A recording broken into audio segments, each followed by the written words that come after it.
இந்த வீடியோவில் நம்ம பார்க்க போகிறது ஒரு அருமையான இறால் பிரியாணி, அதாவது ப்ரான் பிரியாணி.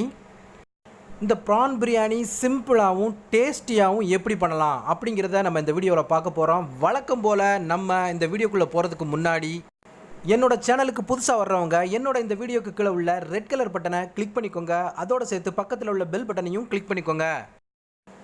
நான் இதுக்கு ஒரு அரை கிலோ ரைஸ் எடுத்திருக்கேன். சேம் அரை கிலோ ப்ரானும் எடுத்துருக்கிறேன், இறாலும் எடுத்துருக்கிறேன். அதை நல்லா எல்லாம் உரித்து க்ளீன் பண்ணி ரெடியாக வச்சுருக்கிறேன் பாருங்கள். அடுத்ததாக ஒரு அரை கிலோ பாஸ்மதி ரைஸ் எடுத்து நான் ஊற வச்சுருக்கிறேன் தண்ணியில். இது ஒரு அரை மணி நேரத்துலேருந்து 1 மணி நேரம் ஆனாலும் பிரச்சனை இல்லை, நல்லா இருக்கும் அரிசி. அடுத்தது பிரியாணி தாளிக்கிறதுக்கு ஒரு 4 வெங்காயம், பெரிய வெங்காயம், ஒரு 3 தக்காளி, மீடியம் சைஸ் தக்காளி, ஒரு 4 பச்சை மிளகா கட் பண்ணி ரெடி பண்ணி வச்சுருக்கிறேன். அடுத்ததாக சட்டியை போட்டாச்சு. சட்டி சூடானதும் நான் ஒரு 3 டீஸ்பூன் நெய் எடுத்துருக்கிறேன். அதோடு சேர்த்து நான் 50 to 75 ml ரீஃபண்ட் ஆயில் எடுத்துருக்கிறேன், சமையல் எண்ணெய். அடுத்ததாக எண்ணெய் காஞ்சதும் மீடியம் ஃப்ளேமில் வச்சுட்டு பட்டை, கிராம்பு, ஏலக்காய், ஸ்டார் பூ, பிரிஞ்சி இலை இது மாத்திரம் நான் போட்டு தாளிக்கிறேன்.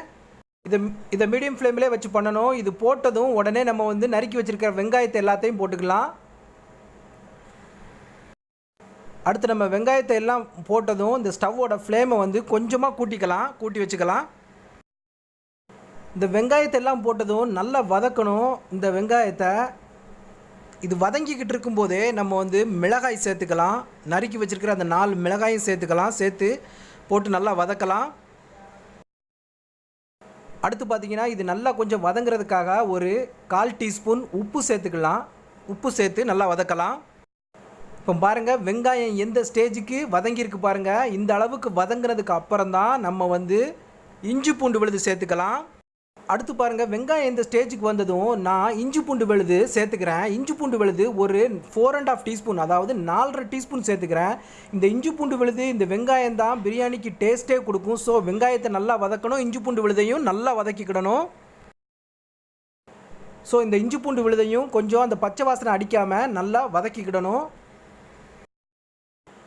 அடுத்து பார்த்தீங்கன்னா நான் இந்த இஞ்சி பூண்டு விழுது வதங்கினதும் நான் ரெடி பண்ணி வச்சுருக்கிற அந்த ப்ரானை, அந்த இறாலை நான் சேர்த்துக்கிறேன். அதில் சேர்த்து அந்த இஞ்சி பூண்டு விழுது வாசனையில் அந்த இஞ்சி பூண்டு விழுது நல்லா இதில் மிக்ஸ் ஆகி நல்லா டேஸ்ட் கொடுக்கும். அதனால் அதிலே நான் சேர்த்துடுறேன். பாதி இஞ்சி பூண்டு விழுது வதங்கினதோட இந்த ப்ரானை சேர்த்து இந்த இறாலை சேர்த்து வதக்கணும். அந்த இறாலை சேர்த்ததும் மெதுவாக கிளறி விடணும், ரொம்ப அழுத்தமாக கிளறக்கூடாது, பிஞ்சிரும். இப்போ பாருங்கள், அந்த இறாலில் உள்ள தண்ணி விடுது பாருங்கள், இந்த அளவுக்கு ஆயிரும். அதே சமயத்தில் நம்ம அடுப்பை இந்த சமயத்தில் மீடியம் ஃப்ளேம்லேயே வச்சுக்கலாம். மறுபடி வெங்காயம் வெந்ததும் கொஞ்சம் மீடியம் ஃப்ளேமில் வச்சுக்கலாம் இஞ்சி பூண்டு சேர்க்கும்போது. அடுத்ததில் கொஞ்சமாக மஞ்சள் தூள் சேர்த்துக்கிறேன். அதாவது 1/4 டீஸ்பூன் அளவுக்கு மஞ்சள் தூள் சேர்த்தா போதும். அப்புறம் பார்த்தீங்கன்னா ஒரு 2 ஸ்பூனு மல்லிப்பொடி சேர்த்துக்கணும். இந்த மாதிரி 2 ஸ்பூன் மட்டும் சேர்த்துக்குங்க இந்த ஸ்பூனுக்கு. அடுத்ததாக பார்த்தீங்கன்னா ஒரு 2 ஸ்பூன் மிளகாய்த்தூள் சேர்த்துக்கிறேன். அதாவது டீஸ்பூன் கணக்கு பார்த்தீங்கன்னா ஒரு 1.5 டீஸ்பூன் நீங்கள் சேர்த்துக்கிட்டால் போதும். அடுத்து 1 ஸ்பூன் கரம் மசாலா தூள். அடுத்து இந்த ஸ்பூனுக்கு 1 ஸ்பூன் ஜீரகத்தூள் சேர்த்துக்கிறேன். இதை சேர்த்து லைட்டாக பெரட்டி விட்டுக்கலாம், கிளறி விட்டுக்கலாம். அடுத்து பார்த்தீங்கன்னா நான் ஒரு 3 டீஸ்பூன் தயிர், கெட்டி தயிர் சேர்த்துக்கிறேன். இது எல்லாமே சேர்க்கும்போது அடுப்பை நீங்கள் மீடியம் ஃப்ளேமில் தான் வச்சுருக்கணும். கெட்டி தயிர் எல்லாம் சேர்த்து இப்போ நல்லா கிளறி விட்டுக்கலாம். மசாலாவை கீழே கொஞ்சம் பிடிக்கிற மாதிரி இருக்கும், நீங்கள் நல்லா கிளறி விட்டுக்கணும். அதுக்கு தான் அடுப்பை மீடியம் ஃப்ளேமில் வச்சுக்கோங்கண்ணே. அப்படி தேவைன்னா கொஞ்சமாக தண்ணி கூட நீங்கள் சேர்த்துக்கலாம், கொஞ்சமாக. அடுத்து பாருங்கள், தக்காளி சேர்த்துக்கலாம். தக்காளி சேர்த்து இந்த தக்காளி நல்லா மசிய விடணும். அடுப்பை கொஞ்சம் ஃப்ளேமை கூட்டிக்கலாம். இப்போது பாருங்க, தக்காளி எந்த அளவுக்கு மசிஞ்சு வருதுன்னு. இந்த சமயத்தில் நம்ம நறுக்கி வச்சுருக்கிற புதினா, மல்லித்தழை ரெண்டுமே ஒவ்வொரு கைப்பிடி இருக்கணும். அதை நம்ம சேர்த்து மறுபடியும் நல்லா கிளறி விட்டு நல்லா வேக விடலாம். தக்காளி நல்லா மசியணும். இதை நல்லா கிளறி விட்டு இந்த மல்லி இலை, புதினாவும் கொஞ்சம் மசியணும். இப்போ பாருங்கள், இந்த ஸ்டேஜுக்கு கிரேவி ரெடி ஆயிடுச்சு. இப்போ நம்ம தண்ணி சேர்த்துக்கலாம். அதாவது நான் இந்த தண்ணி எவ்வளோ ஊற்றுறேன்னா 1/2 கிலோ அரிசி இந்த கிளாஸில் அளந்து எடுத்துருக்கிறேன். அது 1.5 கிளாஸ் வந்திருக்கு. ஸோ ஒரு கிளாஸுக்கு 1.5 கிளாஸ் தண்ணி வீதம் நம்ம சேர்த்துக்கணும்.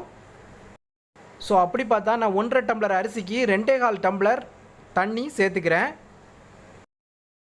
அடுத்து பாருங்கள் ஃபைனல் ஸ்டேஜ். இதை நல்லா கிளறி விட்டு கீழே எதுவும் அடி பிடிக்காதவாறு நல்லா வந்து கிண்டி விட்டுட்டு இப்போ இந்த ஸ்டேஜில் உப்பும் செக் பண்ணிக்கலாம் கடைசியாக. ஸோ இப்போ இந்த கலவை இந்த தண்ணி நல்லா கொதிக்கணும். அதுக்காக நம்ம ஃப்ளேமை கூட்டி வச்சுக்கலாம். இந்த மாதிரி கொதித்து வரும். இப்போ நம்ம அரிசியை சேர்க்கலாம். பார்த்திங்கன்னா இப்போ இந்த கொதித்து வரும்போது நம்ம ஏற்கனவே ஊற வச்சு ஈர்த்து தண்ணி இல்லாமல் எடுத்து வச்சுருக்கிற அந்த பாஸ்மதி ரைஸை நம்ம கொஞ்சம் கொஞ்சமாக இதில் சேர்த்துக்கணும். இப்போ அரிசியை சேர்த்த உடனே நம்ம ஃப்ளேமை வந்து கொஞ்சம் கம்மி பண்ணிடணும். இல்லை அப்படின்னு சொன்னால் கீழே பிடிச்சிரும். அரிசியை சேர்த்துட்டு இந்த பாஸ்மதி ரைஸை சேர்த்த உடனே அதை நல்லா லெவல் பண்ணி விடணும். எல்லா பக்கமும் பரவுற மாதிரி லெவல் பண்ணி விட்டுக்கணும். சேம் டைம் வந்து ஃப்ளேமை வந்து மீடியமில் வச்சுக்கணும். ஸோ அரிசியை சேர்த்துட்டு கொஞ்சமாக மூடி போட்டோம்னா இந்த தண்ணியெல்லாம் வற்றிடும். அடுத்து பார்த்திங்கன்னா இந்த தண்ணி எல்லாமே வற்றி இந்த மாதிரி ஆனதும் இதுக்கப்புறம் இந்த லெவலுக்கு வரணும். இன்னும் தண்ணி வற்றணும். இந்த மாதிரி வற்றினதும் நம்ம வந்து தம் போட போகிறோம். தம் போட்டு தான் வேக வைக்கணும். பாருங்கள், இந்த மாதிரி வெரி லோ ஃப்ளேமில் வச்சு தம் போட்டுக்கணும்.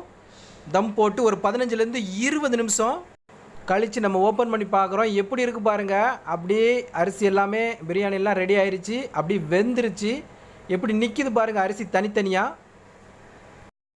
இப்போ எப்படி வந்திருக்குதுன்னு பார்ப்போம். எடுத்து பார்ப்போம். பாருங்கள் எப்படி அரிசி எல்லாமே ஒன்றோட ஒன்று ஒட்டாமல் அப்படி பொலன்னு வருது. பாருங்கள் தனித்தனியாக வருது பாருங்கள் அரிசி எல்லாமே.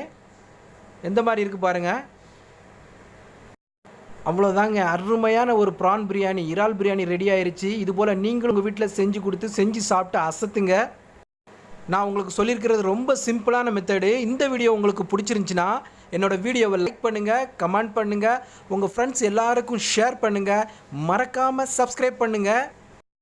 என்னோட இந்த வீடியோவை பொறுமையோடு வாட்ச் பண்ணதுக்கு மிக்க நன்றி. மீண்டும் SMS ஃபுட் மாஸ்டரோட அடுத்த ஒரு சுவாரஸ்யமான வீடியோவில் நான் உங்களை சந்திக்கிறேன்.